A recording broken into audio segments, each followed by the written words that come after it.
Hey family, it's Candace Tolliver Burns, your host of the Tenacious Teacher podcast. We're launching a new season, the HBCU Blueprint, conversations with presidents, alumni, and students about why the mission of HBCUs carries an urgency that meets this moment. In the first conversation, I sit down with Dr. Hakim Lucas, president and CEO of Virginia Union University, right after he lit up the stage at the Friendship Public Charter School Convocation Celebration. A man saw you, said you are great, said that you wanted to transform the world. I just want to be a part of watching you become even greater. I don't want you to have to go into debt for that. Tenacious Teachers, sparking ambition and sparking dreamers, critical thinkers, friendships hands, the future's inkers. You wanted me to come and inspire you. You've inspired me. How good is our God that He has saved you to be gladiators and warriors in a world that doesn't want you to exist. They don't want to pay you. They don't want to insure you. They don't want to make sure you have access to anything because you are responsible for birthing a generation of people who will deliver justice to our world. I feel like I found my tribe. In this moment, when families so desperately, and families of color, are looking for places like HBCUs to provide their children with that pathway to a successful life and a fruitful life, where do you find yourself needing to be most tenacious right now? I think that Virginia Union, as a representative of HBCUs, has a certain context and environment that should be developed and curated in every family. Like, you don't do well at an HBCU if what we're giving you, you're just meeting for the first time. No one can succeed when you meet love for the first time because you don't know what love looks like. And so a lot of students come to HBCUs and don't succeed first. And you got to help them through that first year. That's why many of us adopt rituals like how we welcome you in, whether it's an orientation process, or what it is to allow you to leave a certain community, come. Many universities have the separating ritual between the parent and the child, where you show this sign that you're letting, if you will, the child go off on their own. But at the end of the day, what makes Virginia Union special amongst the 107 is that in my time over the last 9 years, I don't force people to stay. I do curate people at Virginia Union who will graduate from Morehouse. I curate people who are at Virginia Union who will graduate from Hampton, Howard, Virginia Commonwealth, Harvard, because I am very, very clear that I play a role in their development. And sometimes I'm not the final destination. However, for a lot of people, they start at Hampton, Howard, Morehouse, VCU, Virginia Tech, and they realize, I'm not at the right place, and they will come. Some start with me, get mad, go somewhere else, and then they discover when they're there, oh Lord, I need to go back home. So that brings me to this point. I mean, theoretically, students should be able to attend any college that they desire with preparation and investing the right time and energy. They should be able to go wherever they want. But the fact is, whether it's Virginia Union or the other 107, right, HBCUs have really an outsized impact on Black students actually going to college, right? Which is why talking to you is so important, right? Because there HBCUs open doors that frankly others may not. They may get there, they may have no frame of reference for it, but you teach them or you inspire this sense of tenacity within them. I mean, I say this all the time. If you want to buy a car, do you go to Chick-fil-A? No. Well, if you want to go on an airplane, do you go to Amtrak station saying, where do I go check my bags? I'm waiting on my flight. If you want to create a black man or woman, where you going to go?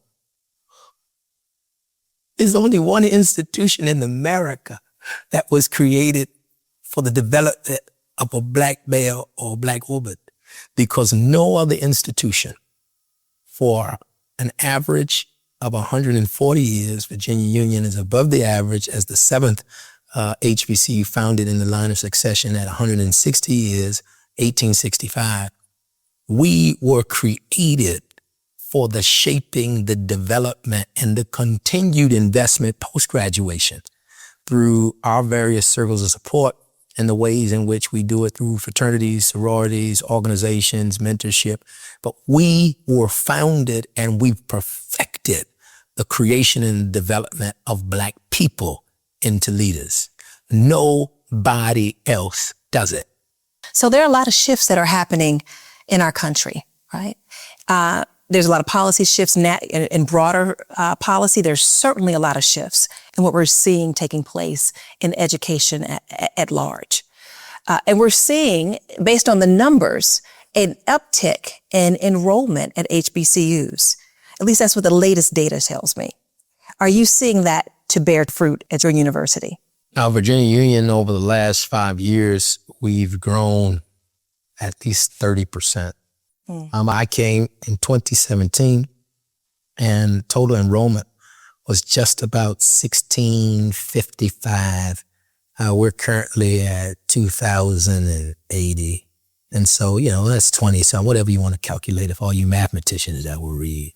But as I said, I think the growth is happening at HBCUs, some are not, but at historically white institutions also. Mm-hmm. I think overall people are understanding that despite what they may call the paper ceiling and the cost of education, student debt, credentialization, and all these things, there is something that higher education gives you that's more than paper. An example of 3 are a network. 2 are a time away from your family to focus on you. 3 is a peer group, and continuous contact with mentorship opportunities. I'm just saying HBCUs do well when we are not alone. We need the black business. We need the black church. We need the black foundation nonprofit. Because we can't be everything to everybody. My responsibility as an HBCU president is to build the black community and to allow the institution, like a University of Florida, like a University of Georgia, like a University of Pennsylvania, to be the anchor to the community in which they serve. The increases in our enrollment are in graduate education. Mm-hmm. There are many people who have graduated from the university or other HBCUs who are returning, or persons who have not, so graduate education growth. For undergrads, it is 3rd and 4th generation college students. I have a decline in 1st-gen students and Pell eligible. I think the value proposition is becoming clearer to those with resource, and private education. Because we're not a public institution, something about private. And I have a lot of rules. So, I have a dress code, curfew. My model for Virginia Union undergrad is built off of the Citadel. If America can still prepare soldiers the same way, then I'm preparing soldiers the same way too. The barracks have never changed. They still sleep on, with the mess hall is still. I'm creating soldiers to change the world. I want somebody like, who are you creating? Like, I interview, like, if you grew up in the house with a parent who didn't manage their money, well, you're probably going to do the same. Like your GPA, SAT scores, that doesn't matter to me. I really am interested in who your parent is. I got a TikTok account. I got an Instagram account. I see a whole lot of behavior, right? I see a whole lot of people expressing themselves in different ways. Yeah. And so how's that working for you? They do it outside the gate. The biggest problem I have is that all of the behavior that I don't allow inside the gate, they respect. Students want authority, and I'm talking like 18 to 25. They want that. They want to see strong Black people. They want to know what to do and not to do. Our problem now is that they do it outside the gate, outside the hours of the university operation. So I'm working with the community because we don't want students walking around smoking weed and marijuana. We don't want them walking around drinking and just littering. We don't want them engaging in the negative behaviors. But I am simply laying out what I believe is necessary for the training of this generation today. And I believe this generation today that they do want structure, that they do want standards. They do want to believe that you can help them get to where they want to do if they have trust. So just trust. I believe that in this current environment where there are so many shifts from whether it's DEI or, in some places you can't say equity all these different things that were once things that you depended on, you expected, you saw them as resources and keys to opportunity. Those things are now going away. And I feel as if people are kind of latching on and looking to their HBCUs for this place where I both can get a phenomenal education, but I also can be a place where I'm affirmed, I feel secure. I'm getting back to those things that were the pillars of our community. Are you hearing that from families? Why HBCUs? Why now? We weren't created for it. DEI was not our invention. We are social justice. Virginia Union is social justice. We are protected under a Civil Rights Act. We are constitutionally created. I say diversity, equity, inclusion if that is my choice. The president cannot take any dollars from us. We don't operate in this way. We're a private institution. And so for us to be able, we were created to build Black people and to deal with the issues of the freed slave. When our white friends did not want to deal with us. We are a result of Freedmen's Bureau and the dismantling of that act as an acquiescence to the South. I would not be true to my seat if I did not consistently speak truth to power. They said they would not touch HBCUs, made a mistake and touched the agricultural fund of the 1890s and then restored it when they heard it. So I think this administration is trying to find out what they can do and not do with people of color. But I am not distracted by that. These are not for me to do. I am simply saying, I think that what is happening is people of color want trusted spaces where they can grow people of color. I think whatever you put the name on it, if you have that culture and community you have, that's what's so amazing about friendship, public trust. I've never experienced anything like this. Well, I told you it was going to be next level. I mean, but it's amazing. But it's HBCU inspired. But listen, I'm trying to. But here's what I want to say. There's something special and unique when you walk onto an HBCU campus. Just like when you were at Friendship's Convocation, there's the energy, the love, the expression. There's nothing like it. Yeah, but I guess what I'm trying to express in the context of tenacious educational transformation work of HBCUs is that everybody who listens to me and hears this, I'm challenging you to make it visible. The problem with the HBCU is that you don't know you've experienced that till you've graduated and it was 5 years later. That's the issue of HBCUs that I'm challenging in this conversation of tenacity, is that you don't feel us until you leave us. And I'm saying, if I'm here talking to HBCU people who need to hear this, I'm saying, hey, y'all, I saw something at Friendship Public Charter Schools. Oh, my goodness. I saw people excited about coming in to teach and equip us.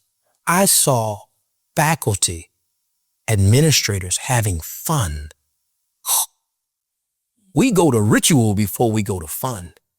Like, whoo, I have to challenge my faculty to be creative. They're creative about the lesson plan, not about the convocation to begin. Whoa, I've never had the schools, like when our schools marching banners, it's at graduation and it's solemn. Mm-hmm. But with this,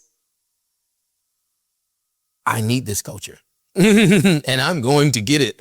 Historically Black colleges and universities primarily use 4 words to describe their tenacity and their ability to survive historically. Legacy. Young people today would tell you legacy is not the way you can attract me. Right? And so we have a brand positioning problem. 2, we try to use the word tradition.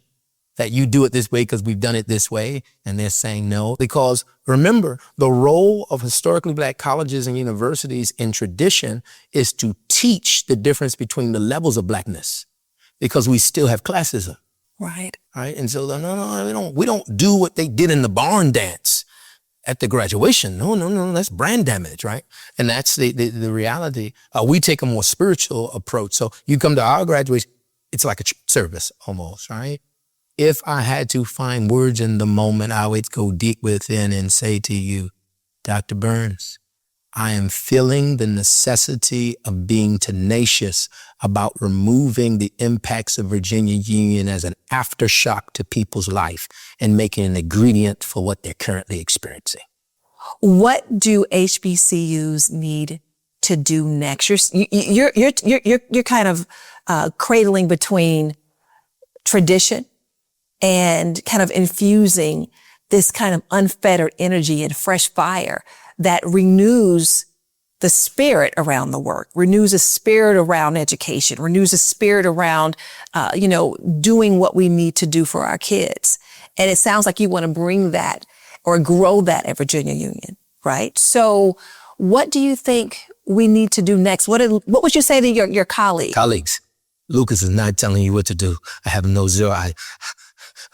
There's one thing that we must all remember. There's not a united federation of HBCUs. That's right. We do not have. I don't want to get you in trouble. We do not have a chancellor. Right. The first goal of today is to see 50 years from now so that we create the sustainability for the generations. And that's a today reality. The second thing we need to be able to do for today is to do a lot of which I love the strategy of what Founder Hintz does and how he positions financially the reserves of the charter school public school to sustain it and to grow the worth. What I promise I would never repeat the number, but to know that that's a part of the strategy. For me, that financial stability and how you begin to reduce tuition dependency and reduce federal dependency. I am not in a place where I want to be dependent on what DC does. That is not my goal. I'm a private business. Virginia Union is the oldest continuous private Black-owned business in the Commonwealth of Virginia, 160 years old. And so I understand that I'm running a business also. The third is the necessity of understanding that an education cannot be the value proposition for today. That I cannot tell somebody you're going away for 4 years, that you will pay on average $100,000, and believe I'm going to give you a sheet of paper to put in a $10 plastic wood frame on your wall and tell you that's a sign that you learned something today. That is ridiculous. It's a broken model. What I have to do is give you within. And just think about what we do. We tell them, pay $100,000, go into debt. I then take their debt, convert it to salary, give it to somebody else who uses that money to get out of debt. That's got to break up that model. The second thing is I tell you, okay, come here, give me all the money. I'm going to give you a sheet of paper, and now I want you to go get life. I want you to go get a job. I want you to go get a house. I want you to go get a car. I want you to go get insurance. No. So I call it the inversion of that, economic and social mobility. And so our board has voted and has pivoted by the grace of God, and I appreciate all of them for their foresight, that Virginia Union University is not going to be known for giving degrees. We are not a degree granting institution. Our focus is generational wealth. An example would be a partnership with the Neighborhood Association Corporation of America, NACA, that every student and alum, because I need to go back, can get a home before they graduate. No money down, solid. closing costs, no PMI, partner through NACA. I'm working on a partnership now. Every student, before they graduate, can get a car. I realize that their borrowing capacity, a student loan, is the only time a student will get no credit check, lowest interest rate, right. highest amount of dollar borrowing ever, the lowest cost of debt. So how can my school help you live better Well, and live the life that you dream get to of? wealth. That's it. The future of Virginia Union is that we are not giving you a sheet of paper without also giving you a key, without giving you an account access, without giving you some type of fund access to cryptocurrency or something to invest. Listen, that's real talk. I mean, that gets beyond why am I taking out this loan? That's right. Why are mama and daddy scraping and saving to pay this tuition? Why am I investing the next 4 years of my life to those things that really affect people's day-to-day life? Because honestly, that's what they're thinking about. Well, there's 9 HBCUs that have credit unions.